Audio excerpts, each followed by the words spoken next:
Halo Pak ya. Siap, siap, siap. Iya, kami silakan Pak Abdurrafiq jika ada presentasi yang ingin ditampilkan. Makasih. Assalamualaikum warahmatullahi wabarakatuh. Waalaikumsalam warahmatullahi wabarakatuh. Yang terhormat Pak Freddy, Pak PJS Bupati Pandeglang, Kepala Bapeda dan Litbang Morotai, Pak Anton. Kelihatannya Pak Anton ini sudah luar biasa sekali jam terbangnya ini. Pak Purnomo, terima kasih. Kemudian ada Pak Erik dan Pak Basuri. Terima kasih Pak Erik. Mohon maaf sebelumnya Pak Bupati menugaskan saya untuk menyampaikan materi pada kesempatan yang berbahagia ini karena pada hari ini Pak Bupati sedang paparan dengan TNI Angkatan Darat dalam rangka menuntaskan 40 desa padat dan kumuh di Kabupaten Bekasi yang harus diselesaikan pada tahun 2021. Jadi kita memiliki 40 desa yang cukup padat tapi kumuh. Nah ini target Pak Bupati tahun 2021 harus tuntas semua. Kebetulan di 2020 ini sedang digarap 20 desa. 20 desa yang akan kita tuntaskan. Sisanya nanti pada tahun 2021. Oleh karenanya Pak Bupati menggandeng beberapa potensi yang ada termasuk di dalamnya adalah TNI Angkatan Darat. Nanti juga akan dimintakan bantuan oleh Pak Bupati termasuk dari pengusaha-pengusaha yang ada di Kabupaten Bekasi. Bapak, saudara semua, Kabupaten Bekasi ini disebut juga dengan penyangga ibu kota karena memang wilayahnya berhimpitan berdekatan dengan DKI Jakarta. Kalau kita lihat sebelah barat Kabupaten Bekasi ini berbatasan dengan Kota Bekasi dan DKI Jakarta. Sebelah utaranya kita berbatasan langsung dengan Laut Jawa. Kemudian sebelah selatannya kita berbatasan dengan Kabupaten Bogor dan sebelah timurnya kita berbatasan dengan Kabupaten Karawang. Jumlah penduduk Bekasi cukup padat, lebih dari 3.500.000 jiwa yang saat ini tinggal di Kabupaten Bekasi. Dan kalau seumpama kita data lebih cermat lagi, mungkin angkanya sudah bertambah lebih banyak lagi. Kemudian Bekasi ini mempunyai luas wilayah 127.388 hektar, di mana 81,25%-nya ini layak untuk pengembangan pembangunan. 81,25% layak untuk pengembangan pembangunan. Kabupaten Bekasi ini memiliki 23 kecamatan, 180 desa, dan 7 kelurahan. Ya, kebetulan jumlah ini jumlah yang amat sangat luar biasa jumlahnya. Penduduknya tadi sudah 3 juta, lebih dari 3.500.000 orang. Dengan jumlah kecamatan terpadat itu adalah Kecamatan Tambun Selatan, jumlah penduduknya lebih dari 500.000 jiwa. Sementara kecamatan yang paling penduduknya tidak terlalu padat adalah Kecamatan Bojongmangu dengan jumlah penduduk lebih dari 30.000. Sementara luasan wilayah 11% wilayah Kabupaten Bekasi berada di wilayah Kecamatan Muara Gembong, Kabupaten Bekasi. Kecamatan Muara Gembong ini berbatasan dengan Cilincing, Jakarta Utara, dan Laut Jawa. Kebetulan daerahnya adalah daerah pantai. Di sana ada hutan mangrove dan lain sebagainya. Industri adalah merupakan pembangunan unggulan yang ada di Kabupaten Bekasi. Seperti kita tahu, Kabupaten Bekasi memiliki banyak kawasan industri. Di sana ada Jababeka, bukan cuma kawasan industri yang ada di Jababeka, tetapi perumahan dan lain sebagainya termasuk lapangan golf, tempat wisata juga ada di Jababeka. Ada Lipo, ya, ada Kota Delta Mas, ada lain sebagainya. Kita lebih dari 7 kawasan industri yang ada di Kabupaten Bekasi. Nah, dengan jumlah perusahaan yang ada tersebut tentunya dapat kita pahami bahwa sektor industri menjadi sebuah unggulan. Dari sektor industri inilah yang menggerakkan perekonomian yang ada di Kabupaten Bekasi saat ini. Kabupaten Bekasi sangat berharap sekali PAD-nya itu lebih tinggi dari sektor industri. Dan memang untuk saat ini PAD Kabupaten Bekasi ini lebih banyak dari sektor industrinya yang masuk ke kas daerah yang ada di Kabupaten Bekasi. Nah, dengan adanya sektor industri yang cukup padat ini, maka pengembangan kawasan di Kabupaten Bekasi ini mengarah kepada bagaimana peningkatan kualitas hidup masyarakat yang ada di Kabupaten Bekasi. Oleh karenanya Pak Bupati pada kesempatan yang berbahagia ini ingin mengajak semua elemen masyarakat ikut andil dan berkecimpung dalam pembangunan yang ada di Kabupaten Bekasi. Sementara sektor pertanian ini juga tidak dilupakan di Kabupaten Bekasi. Sektor pertanian juga kalau kita lihat baik di utara maupun di selatan juga masih memiliki lahan-lahan yang cukup ideal. Dan ini merupakan insya Allah lahan yang akan dipertahankan oleh pemerintah Kabupaten Bekasi. Kemudian Kabupaten Bekasi ini berdiri sejak 15 Agustus tahun 1950, di mana Kabupaten Bekasi ini dulunya beribu kota di Jatinegara. Jatinegara, kemudian makin ke sini, akhirnya sebagian wilayah masuk ke DKI Jakarta dan Kabupaten Bekasi yang ada saat ini dengan perbatasan-perbatasan tadi yang saya sampaikan. Bapak, Ibu, Saudara semua, dengan kondisi yang ada di Kabupaten Bekasi ini, Kabupaten Bekasi ini banyak sekali ditopang oleh fasilitas-fasilitas yang ada dan dikembangkan oleh pihak perusahaan. Seperti misalnya yang ada di Jababeka, kita sudah punya dry pot.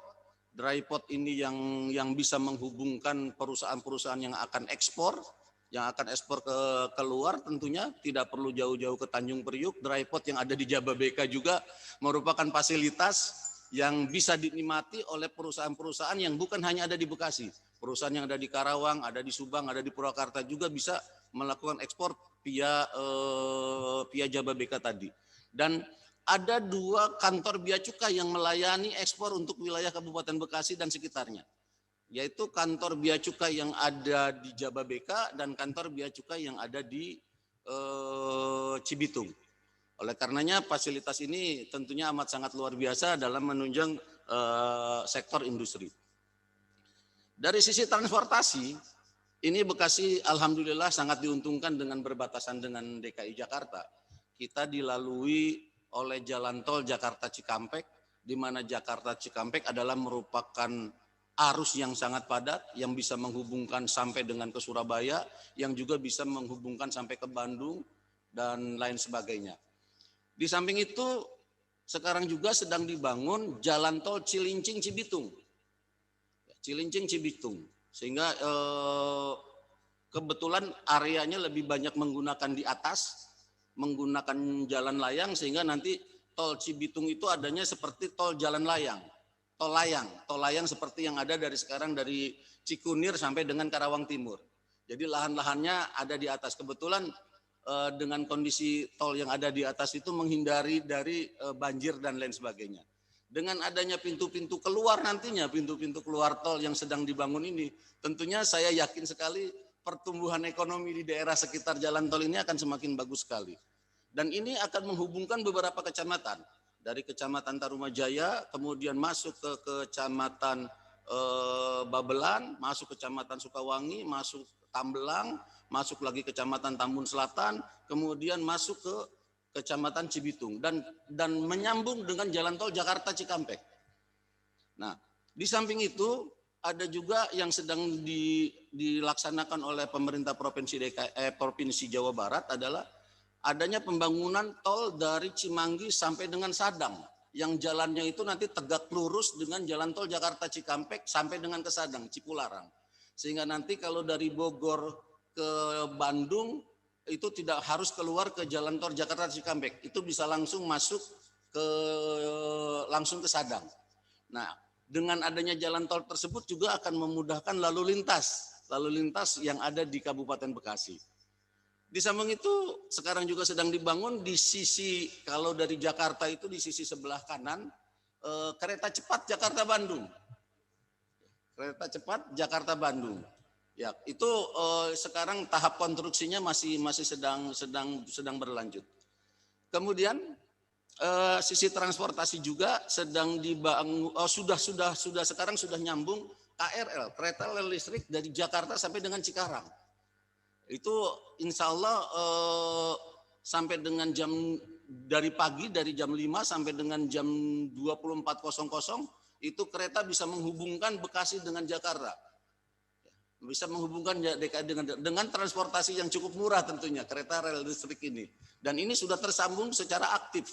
Sudah beberapa mulai memasuki tahun akhir 2019, kereta ini sudah aktif melayani masyarakat yang ada di sekitar Kabupaten Bekasi.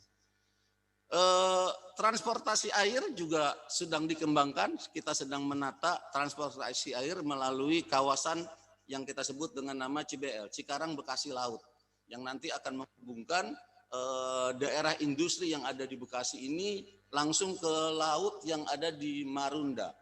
Jadi Wasim dalam wilayah Kabupaten Bekasi. Dari sisi perekonomian, tadi saya sampaikan kita punya Jababeka, ada kawasan Jababeka bukan hanya kawasan industri, tapi kawasan perumahan, kawasan wisata, kawasan bisnis, lengkap semua. Dan itu menjadi sebuah kawasan ekonomi yang sangat kuat sekali. Ya, alhamdulillah Kabupaten Bekasi mempunyai investor yang cukup baik, ya, yang bisa membantu pengembangan ekspor di Kabupaten Bekasi. Kemudian pertambangan, mungkin tidak banyak yang tahu kalau ternyata Kabupaten Bekasi menghasilkan minyak bumi. Bekasi menghasilkan minyak bumi, Bekasi menghasilkan juga gas alam. Di sini kita lihat bahwa di Babelan, Gabus, Muara Gembong, Cabang Bungin, dan Tambun itu daerah yang menghasilkan minyak bumi. Kemudian untuk wilayah Tambun juga, Cikarang Pusat, Cikarang Selatan itu menghasilkan gas alam. Bahkan kita mempunyai sebuah BUMD yang memang khusus menggarap pertambangan ini. Kemudian berkaitan dengan pariwisata di Kabupaten Bekasi ini memiliki macam-macam pariwisata. Kita memiliki wisata sejarah. Kita mempunyai Gedung Tinggi Tambun yang insya Allah November ini sudah mulai beroperasi menjadi museum pembangunan, museum perjuangan Kabupaten Bekasi. Nah, ini sebelumnya adalah merupakan gedung peninggalan Belanda yang sangat tinggi, makanya di Kabupaten Bekasi disebutnya Gedung Tinggi Tambun, dan ini sudah akan dijadikan objek wisata museum dan sedang dipugar. Awal November ini selesai dan insya Allah sudah bisa beroperasi di bulan November. Kemudian kita punya tempat wisata penangkaran buaya di Kabupaten Bekasi, tepatnya di Kecamatan Serang Baru, itu ada tempat wisata penangkaran buaya. Jadi kalau walaupun wilayah Bekasi daratan, ternyata kita bisa menangkar buaya dan menjadi tempat wisata di Kabupaten Bekasi. Kalau Sabtu Minggu pengunjungnya alhamdulillah cukup padat, dan ini tidak jauh dari Jababeka juga. Jadi cukup mudah dijangkau oleh kita. Kemudian kita punya wisata keluarga, ada juga wisata keluarga seperti di Jababeka ada Jungle Land, ya. Jababeka ada Jungle Land, kemudian ada Gowet Water Park, ada Teresia Water Park, ada Waterboom, Lipo Cikarang, dan lain sebagainya. Kemudian kita juga memiliki wisata air. Kita mempunyai pantai Muara Gembong, pantai Beting, pantai Muara Bendera. Bahkan di pantai Muara Bendera, di pantai Beting, itu ada binatang yang sudah sangat dilindungi dan sangat langka, yaitu lutung Jawa. Yang lutung Jawa saat ini hanya tinggal berada di Kecamatan Muara Gembong, yaitu di daerah Muara Beting. Di Muara Beting. Kemudian wisata pantai di sana indah, cuma memang belum banyak investor yang menggarap wilayah pantai, karena pantai itu kalau kita ke Cilincing, ke Tanjung Priuk hanya setengah jam kita menggunakan perahu, ke Ancol juga sangat dekat sekali. Cuma memang sampai dengan saat ini kita belum mengembangkan wisata itu. Kemudian wisata seni, Pak Bupati sudah menyantangkan bahwa kita memiliki batik sarasi. Batik sarasi itu adalah batik perpaduan antara batik Sunda dengan batik Jawa. Dan bahkan melalui keputusan Pak Bupati mengharuskan semua pegawai yang ada di Kabupaten Bekasi, di atas sekitar 15.000 pegawai negeri yang ada di Kabupaten Bekasi, setiap hari Jumat menggunakan batik Bekasi dengan baju adat Bekasi. Baju adat Bekasi itu baju koko Kemudian celananya celana batik dengan menggunakan batik sarasi tadi. Dan ini semua dipesan oleh UMKM. Alhamdulillah sampai dengan saat ini UMKM terus bergerak, ya, terus bergerak melaksanakan budaya itu. Kemudian wisata industri kita juga sedang kembangkan. Ini wisata industri. Jababeka nanti sedang dikoordinasikan dengan pariwisata. Kawasan-kawasan industri yang ada di Kabupaten Bekasi ini akan dikonversikan menjadi satu kawasan, satu destinasi yang menjadi destinasi wisata industri. Wisata industri. Nah, kemudian Bapak dan Ibu saudara sekalian, Kabupaten Bekasi ini memiliki satu pasar dari sisi perdagangan. Kabupaten Bekasi memiliki satu pasar yang disebut dengan nama Pasar Cibitung. Di mana pasar induk Cibitung ini adalah pasar yang menopang kebutuhan masyarakat DKI Jakarta, kebutuhan masyarakat Kabupaten Bekasi, Kota Bekasi, Kabupaten Karawang, dan Kabupaten Bogor, serta Kota Bogor. Jadi perputaran uang di pasar induk Cibitung ini bisa di atas 100 miliar dalam satu hari. Dan yang belanja ke pasar Cibitung ini bukan masyarakat konsumen biasa yang berdagang di Kabupaten Bekasi, ini adalah pedagang-pedagang yang berjualan di wilayah Jakarta, wilayah Bekasi, dan tadi di wilayah sekitarnya. Sehingga dapat kita bayangkan bisa menampung berapa ribu pegawai yang ada di Kabupaten Bekasi. Sementara sentra-sentra pensuplai kebutuhan yang ada di pasar induk Cibitung ini berasal dari Jawa Tengah, Jawa Timur, dan Jawa Barat. Dan ini pasar yang tidak pernah tidur 24 jam. Pasar yang tidak pernah tidur, pasar yang hidup selama 24 jam. Karena pasar-pasar yang ada di sekitar Bekasi yang bukanya malam, berarti mereka belanjanya di pasar induk Cibitung ini sekitar jam 12. Sementara pasar yang bukanya pagi atau siang jam 12 malam mereka sudah belanja. Sehingga di sana itu perputaran uangnya itu luar biasa. Dan insya Allah di awal 2021 ini kita sudah akan mengadakan revitalisasi Pasar Cibitung. Ya, revitalisasi Pasar Cibitung. Dan saat ini MOU-nya sudah ditandatangani oleh Pak Bupati. Insya Allah dalam minggu-minggu depan PKS-nya sedang mendapatkan persetujuan Dewan sehingga di awal tahun 2021 kita sudah melakukan revitalisasi Pasar Induk Cibitung.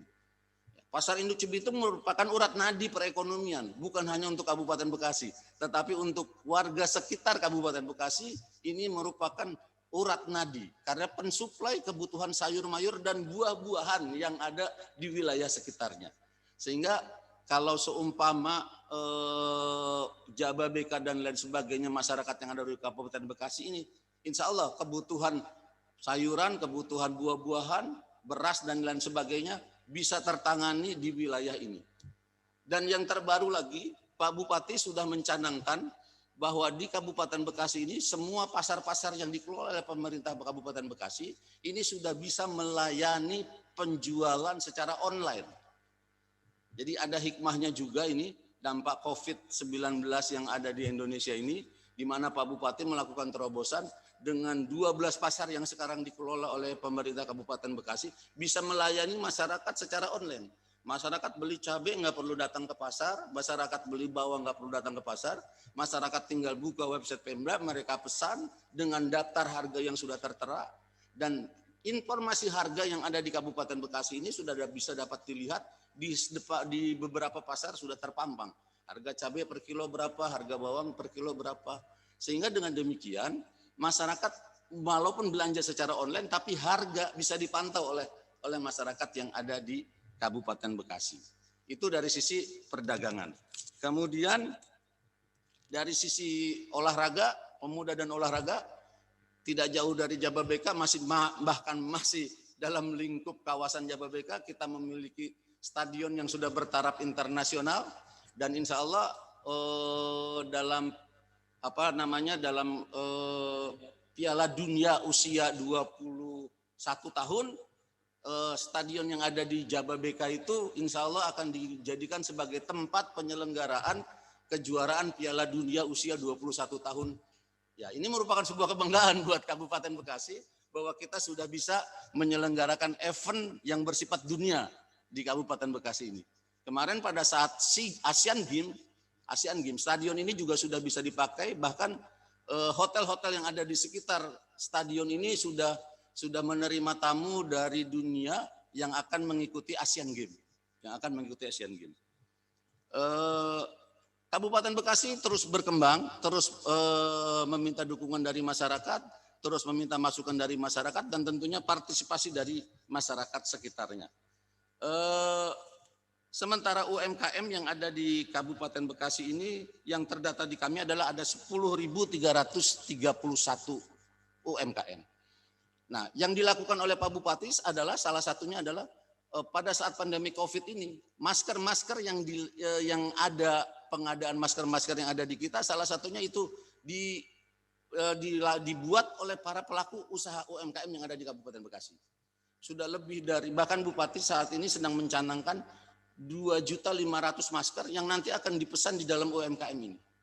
Di dalam UMKM. Industri makanan juga luar biasa. Bahkan jamuan-jamuan makan yang ada di Kabupaten Bekasi ini kita sudah merekrut dan mengambil dari UMKM yang ada di Kabupaten Bekasi. Yang pasti kita punya sentra-sentra UMKM. Sentra-sentra UMKM kita kembangkan. Ada UMKM misalnya satu tempat yang ingin mengembangkan sablon, kaos, kita ada satu tempat, yaitu di Kecamatan Sebarusa. Ada yang membuat hiasan imitasi juga ada di satu tempat. Ya. Jadi kita membuat klaster-klaster pengembangan UMKM yang ada di Kabupaten Bekasi. Dan itu terus kita lakukan usaha-usaha pengembangannya. Saya pikir itu saja yang bisa kami sampaikan. Terima kasih. Billahi taufiq wal hidayah. Assalamualaikum warahmatullahi wabarakatuh. Ya, waalaikumsalam. Terima kasih banyak. Ini Pak Abdurrafiq sangat jelas ya bahwa memang perkembangan industri dan UMKM di Kabupaten Bekasi juga berkembang pesat ya. Pak Anton ya, kita bisa lihat sudah mulai go digital ya kan. Orang udah bisa pesan secara online seperti itu ya Pak Anton ya. Jadi Pak Abdurrafiq juga menyatakan bahwa memang pasar-pasar di Cibitung ini udah bisa mengcover kabupaten ya Pak ya. Pak Abdurrafiq ya, luar biasa. Ya, dan berkaitan dengan tadi yang Pak Abdurrafiq bilang